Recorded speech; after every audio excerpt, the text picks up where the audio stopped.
Have you ever gone shopping and turned around and couldn't find your child? Think of the panic that Jesus' parents must have felt when they discovered him missing. They must have been terrified. They were 3 days away from finding him. They traveled a day, they traveled back to Jerusalem for a day, and they looked for him for a day. Can you imagine the panic that must have been in their hearts? We'll be looking at that passage in Luke chapter 2 today. God bless you. Thank you for tuning in. From Luke chapter 2, beginning with verse 41. Every year his parents went to Jerusalem for the feast of the Passover. When he was 12 years old, they went up to the feast according to their custom. After the feast was over, while his parents were returning home, the boy Jesus stayed behind in Jerusalem, but they were unaware of it. Thinking he was in their company, they traveled on for a day. Then they began looking for him among their relatives and friends. When they did not find him, they went back to Jerusalem to look for him. After 3 days, they found him in the temple court, sitting among the teachers, listening to them and asking them questions. Everyone who heard him was amazed at his understanding and his answers. When his parents saw him, they were astonished. His mother said to him, "Son, why have you treated us like this? Your father and I have been anxiously searching for you." "Why were you searching for me?" he asked. "Didn't you not know I should be in my father's house?" Or a better translation, "I should be about my father's business."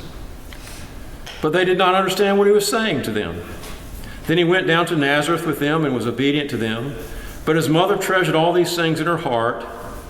And Jesus grew in wisdom and stature and in favor with God and with man.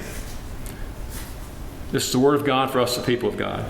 Thanks be to God. You know, hiding is a strange thing. And, you know, when I think about this story, the sermon today is more of a narrative than really sermonish, if you will. But I think about how people hide today from God, or how they try to hide from God. Is that not true? Don't people try to do that? And I know that people do that. I've seen it for my entire career, including church people will hide from God. And I understand that. I have done it too.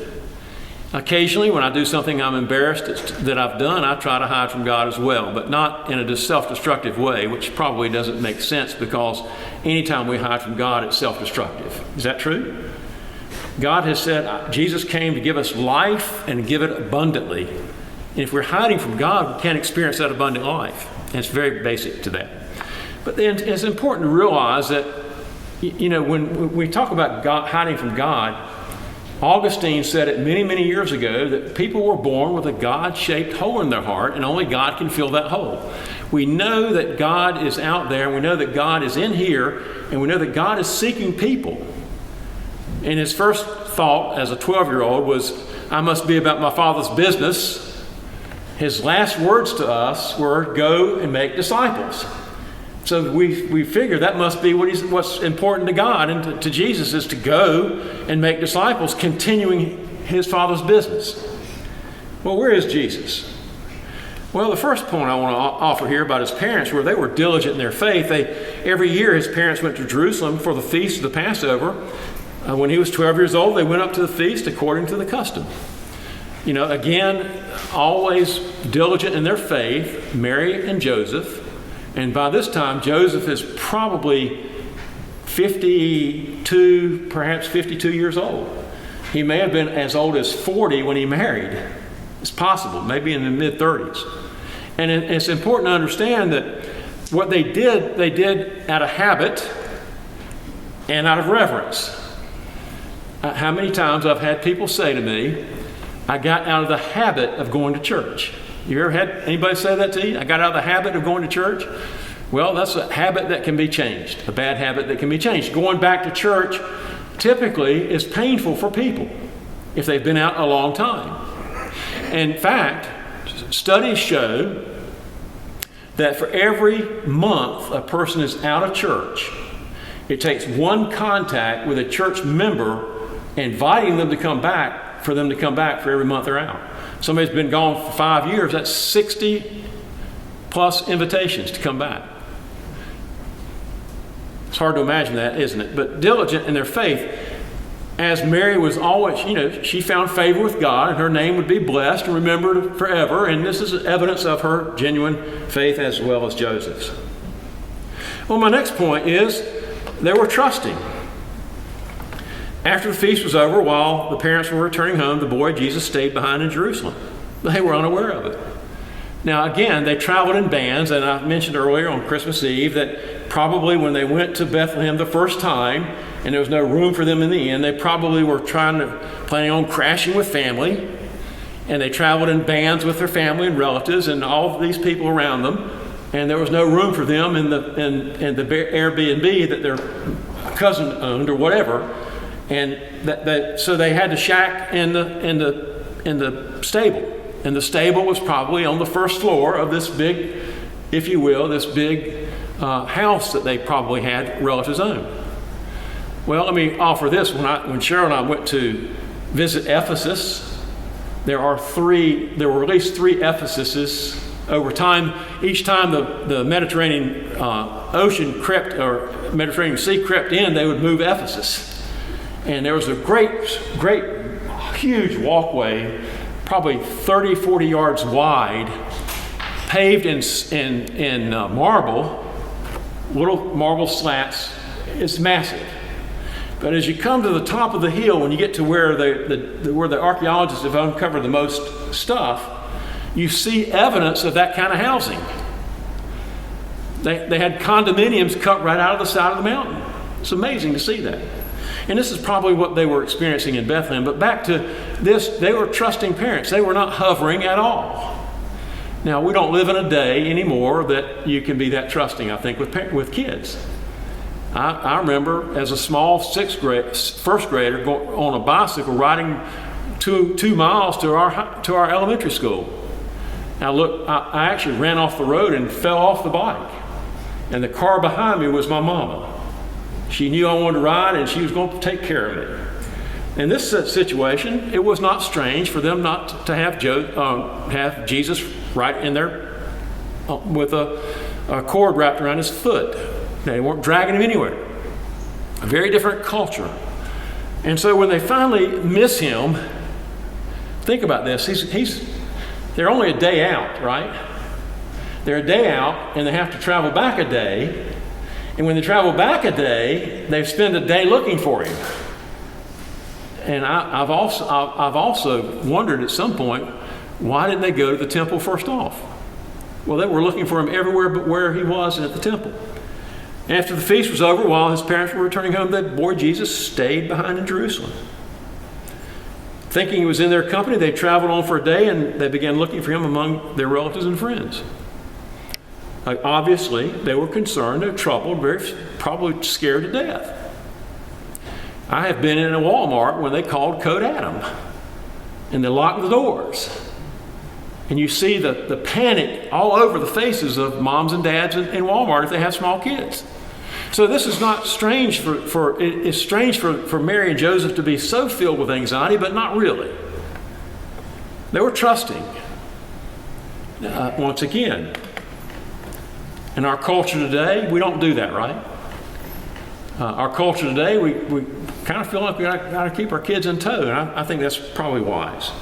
The next point I want to make is they were astonished. Now that, again, the word astonished really means they were just totally blown away.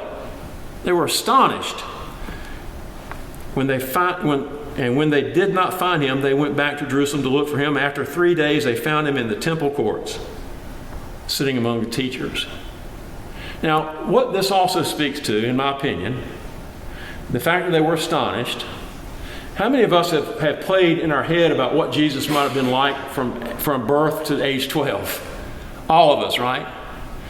Sometimes we have this Smallville view, he's Superman in disguise or whatever. He doesn't whip out any of that stuff in terms of his power or whatever as a child. Or they would not have been astonished. They were astonished because this was new for them too. When they did not find him, they went back to Jerusalem to look for him. They were astonished when they heard his answers. Everyone who heard him was amazed at his understanding and his answers. Now, how can that be? Well, he had gone through the pedagogical stuff that Jewish boys go through up till age 12 when they go to the temple to be presented to the temple. He had gone through all of that. Sometimes we call that a bar mitzvah. Now, we think, again, because we're Westerners and we're pretty arrogant, and as the world goes, as Westerners, we really are pretty arrogant. We don't understand how bright these kids were. By the time a Jewish child was to be presented as an adult, that Jewish child had to quote the entire first 5 books of the Bible without making an error. Now, you can imagine how grueling that is. I have trouble memorizing the Apostles' Creed. I have to, keep it in front of me here sometimes. But the point is, they were astonished because they hadn't seen that part of him. How had he hid that from them? Pretty amazing. Everyone heard it was amazed at his understanding and his answers. Throw him a curve and he can hit it. When his parents saw him, they were astonished. They were astonished because they hadn't seen this part of him yet. And it's important to realize that Jesus came and hid himself, if you will, up until his baptism and his 12-year-old stuff. He didn't want people to, again, it's worth noting, most of Jesus' miracles occurred where Gentiles were the dominant people in those lands. Capernaum being an example of that. He did not reveal himself immediately to people. Why? Because 2 things he didn't want people to know. He didn't want people to know he wasn't ready. It wasn't time. He did not want people to worship him at this point in his life. And so as he began to reveal himself, what happens at the baptism? At the baptism, the skies open, the dove descends, and a voice cries out, "This is my beloved Son in whom I am well pleased." The fact that he's well pleased also says this, that God is saying, "Here is my Son who is a Lamb of God without spot or blemish." That's the point. Well, they were astonished. His parents also were very human. His mother said to him, I can imagine this. I remember the bawling out I got from hiding one time. Ooh, son, think about it. She's not saying this with kid gloves. She's being emphatic. Son, why have you treated us like this? Now, how many of us, I know all of us have at some point, had a child that made a decision that was not what you wanted them to do, and you took it personally? Well, so did Mary. Why did you do this to us? I remember in high school, when I graduated from high school, I started out at Wilson Community College. I was studying criminal justice. My dad was furious that I wasn't starting out at a 4-year university. He was less furious when he realized I got 54 quarter hours for $87. That was pretty cheap back then, right? I commuted from Tarboro. I had a bright candy apple red 64.5 Mustang. And man, it was a sweet car. But the fact of the matter is, my dad took it personally that I was going to a community college. And he didn't get over that until I decided, when I felt called to the ministry. I gave my life to Christ in February of that first year out of high school. In March or April, I felt God was calling me to ministry. He got even madder. And I remember vividly him saying, "Son, I'll pay for you to go anywhere in this country to college, but if you're going to be a minister, I'm not going to give you a damn dime toward your tuition," quote unquote. And so I worked my way through college cleaning bathrooms. But the point is, these are human people. Mary and Joseph are ticked off at Jesus. Now, isn't it interesting, too, that they did not fear telling Jesus that? Now, let me say this. I've been ticked off with God a time or two myself. When I see bad things happening to good people, I get irritated with God. When I see people that love God suffering, I get mad. That's my first reaction. And I wish I'd be lying if I told you that I had grown up in my faith to the point that I don't start out that way. I get mad. And then as I process this for a little while on my own, sometimes with people, sometimes with my younger brother, sometimes with a pastor friend, then I'm okay. But my first reaction is almost like Job's friends. Why does this happen? This is not fair. This is wrong. God, what are you thinking? Son, why'd you do this to us? My next point is, his parents were confused. Why are you searching for me? Why are you searching for me? Didn't you know that I'd be in my Father's house? His expectation was that they would have found him right away. But they didn't do that. They did not understand what he was saying to them. And it's important to realize that, again, Jesus' expectation for his parents were that they would know exactly where he is. I wonder sometimes what Jesus' expectations are for me. What are his expectations for us? His parents were confused. There's a great book out I would highly recommend. I'm probably going to buy a bunch of copies of it and hand them out. It's called Simple Church. It talks about how basically churches, as a church grows, as a church starts, it starts out very simply. Case in point, a church, when I was in Ohio, a guy started a church. And the name of the church was, we're a church, we're the Bible study that doesn't want to be a church.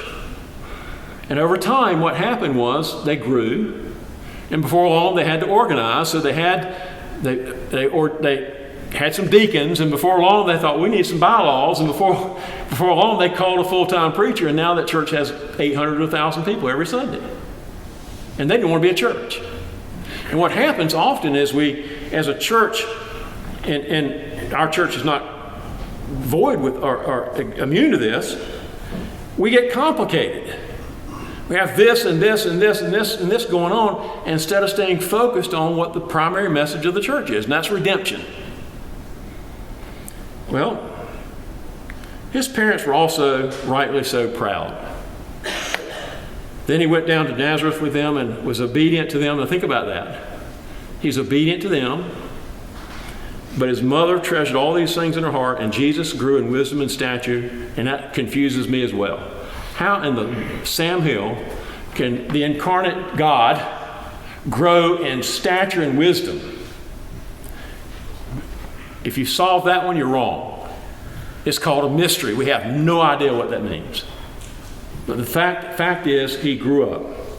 And Jesus grew in wisdom and stature in favor with who? With God and with man, or men. His parents were proud.